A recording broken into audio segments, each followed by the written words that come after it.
Un rassemblement ce matin devant le service de l'aide sociale à l'enfance de la Gironde.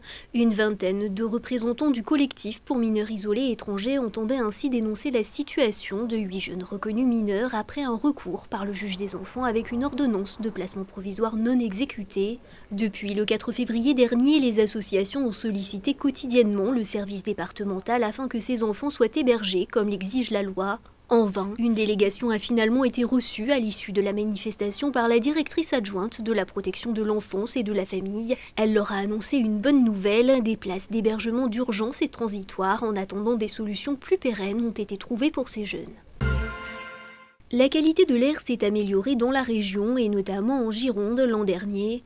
C'est ce qui ressort du bilan dressé par l'Atmo Nouvelle-Aquitaine. Le ciel girondin a ainsi connu en 2018 une évolution plutôt positive. L'Atmo souligne notamment la baisse de plusieurs polluants. Ainsi, depuis 2009, le dioxyde d'azote a baissé de 21%, les particules fines de 33%. En revanche, la présence de dioxyde de soufre dans l'air girondin est en hausse. La nouvelle clinique du Tondu ouvrira ses portes le 4 mars prochain à Floirac en Gironde. L'établissement de 14 000 m² est réparti sur 2 bâtiments. En quelques chiffres, la nouvelle clinique du Tondu, c'est 167 lits et une dizaine de blocs opératoires. À quelques jours de l'ouverture, le déménagement bat son plein.